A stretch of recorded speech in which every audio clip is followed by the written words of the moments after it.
What's up, everybody? Jason from Jason's Exotic Reptiles, back at you another week, another video. In this video, we're going to go through exactly how to palpate your boas. Why this is important is because if you're a breeder or an aspiring breeder, palpation of your female boas is similar to ultrasounding, but it's the first step that at least I go through in order to determine is my snake ready to breed. This method can be applied to boas, pythons, colubrids. It can be basically applied to any snake species that I'm aware of, and it's feeling for the female follicles. Now, as you feel these female follicles, it's going to tell you, is this snake ready to breed? Is it time to put a male in? And all that stuff in between. So let's dive into the video.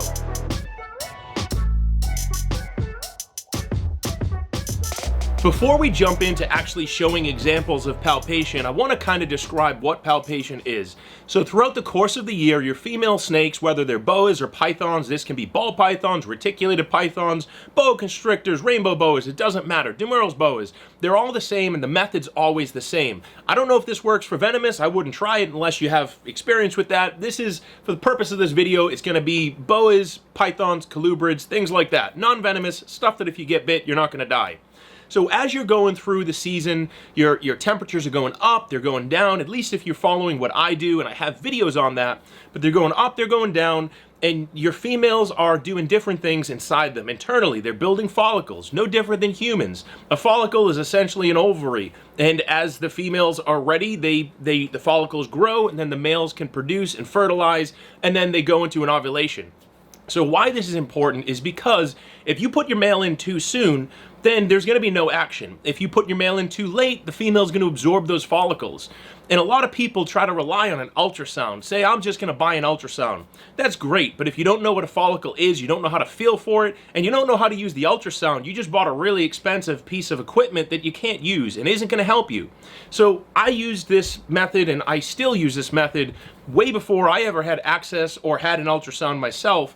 And even now, the only time I really use an ultrasound is to maybe confirm if something's not really, things aren't breeding and they should be. I use it to just double check what I'm feeling.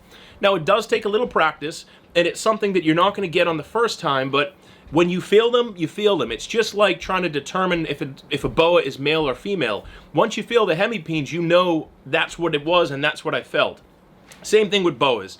Now, what makes this a little different, I should say same thing with any snake when you're feeling for follicles, but what makes this a little different is as you're palpating, the size of the follicle matters. So if you have a female with big follicles, you're going to be able to feel them easily. If you have a female with small follicles, 6 millimeter, 7 millimeter or so, it might be really difficult to feel that because it's only this big inside of a big snake. I also recommend when you're first learning and practicing, try on a 3, 4, 5-year-old boa, something that's a little bit smaller. A smaller size female, it's going to have less girth, and it's going to be easier to feel those follicles. You can probably actually physically see your hands pop as you go down them because they're growing. So when to feel for these is the next piece, is usually as the temperatures start dropping, the food starts decreasing, that's when the follicles are going to start to grow. And you'll see females doing certain things. We go over all this stuff. I'll put another shameless plug in for my Patreon. In my Patreon, we have community chats, we have one-on-ones. If you're more interested in learning exactly how to breed from me and exactly what I'm doing, when I'm doing it, consider joining that Patreon because it's an open forum, mainly for the community chats. I don't do a ton of posts. I find that the value is really in the community chats and the one-on-ones, where if you're learning how to breed, we can literally go through it on a monthly or bi-weekly basis, and we can check in and adjust temperatures, see what your snakes are doing. You can flip your camera around and show me, or you can just prepare for your season. So definitely consider that. It's patreon.com/Jason's Exotic Reptiles. So kind of getting back into the follicles themselves, as you're feeling for them, I like to let the snake hang over the bin, and then I use my hands kind of in like this type of a shape. So the snake goes over the bin, I will push my fingers, kind of these two fingers, up into the snake's ribs, underneath them into their belly, and I use my thumbs to kind of pull down at the same time. And what's going to happen, some females are easier than others, but you'll feel probably about mid-body. We're going to go through examples of this. I'm going to pull out a couple snakes. I'm going to physically do it. Hopefully this will help. But the follicles start usually mid-body down. The first big bump you're going to feel is the gallbladder, and then you'll feel follicles following immediately after that. On an ultrasound, same thing. The gallbladder is going to be this kind of roundish, dark blob, and then you'll see these circular dots. When the follicles are about 20 to 25 millimeters, that's when the males will be receptive, or the females will be receptive, and the males will be successful in breeding. Any sooner than that, they're gonna not really show interest. Any later than that, and then you might have just missed the year, which happens a lot. It happens to me, happens to everybody. It's just part of breeding. So, why don't we show some examples? The first example I want to show is a female Hypoblood. She's a lighter version of what a Hypoblood is. Really, really beautiful snake, but I want to show her because she has a good amount of size to her. She's sitting on her cold end, which means she's building follicles. This was her heat.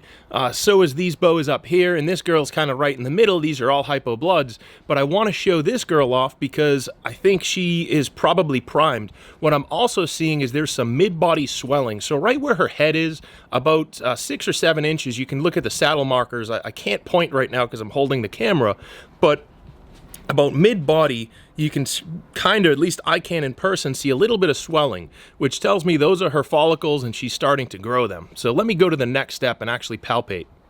We're just gonna get her out.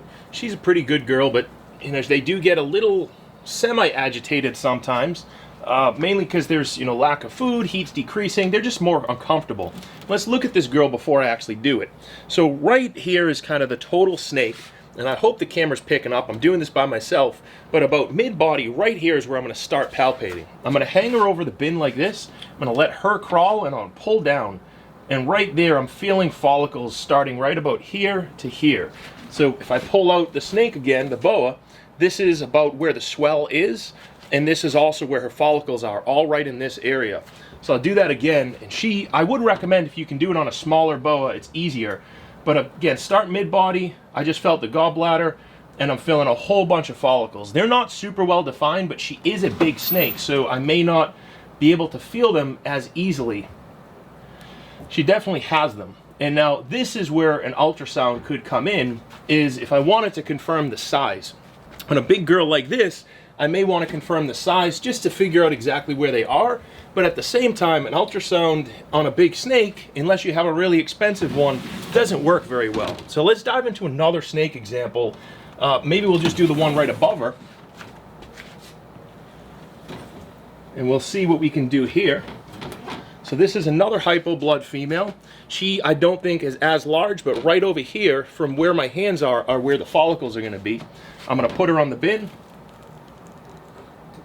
She has really nice ones as well, right about here. So really they start about 3/4 of the way down mid-body is where her follicles are going to be. Really big follicles, but that tells me she needs a male because her follicles are getting bigger. Her follicles are bigger than the female below it, and last I checked, the female below it had bigger follicles.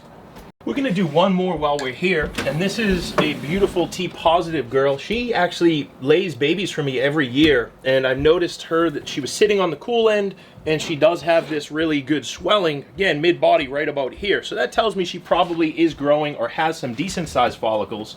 I'm going to do the same thing, let her go in, and feel. I just felt the gallbladder, and I'm feeling little follicles. So her little follicles are starting right in here. She has at least a couple more months before a male is going to be any good for her. Maybe a month I might try her again, but it's good, you know, I'll palpate her. We'll do one more. This is going to be a boa longicauda. We'll pull her out. I don't think she has follicles. I did recently palpate her. This is a beautiful boa. So boa constrictor longicauda. The previous boa I had was a T-positive Central American. She's one of my favorites. She's been in multiple videos before. And let's just kind of feel her. I can see there's swelling here. And there's very, very little ones. She has a long way to go. So she may not be until after the new year where I even attempt to put a male in with her. And there we have it. Hopefully this video was helpful. This is an essential piece of breeding snakes in general, and it's really important for you guys to learn how to do this.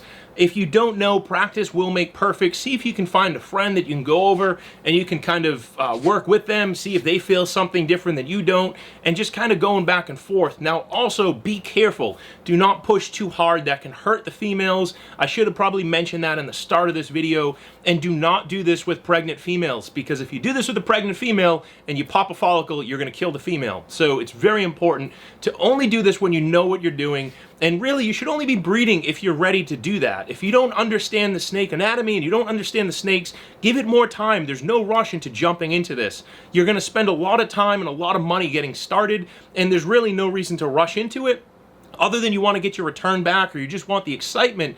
But at the same time, you could also reverse all your progress. If you kill a female because of some mistake that you made, then it's not worth the initial investment that you even made, and it's definitely not worth trying to rush the process. Give it an extra year. In terms of breeding size, we'll do a whole other video on breeding size and breeding age. Those two go hand in hand because, yes, a boa can breed at a younger age, but you really have to feed them too much in order to get them to that size to be there. So there's an ethical component to that as well.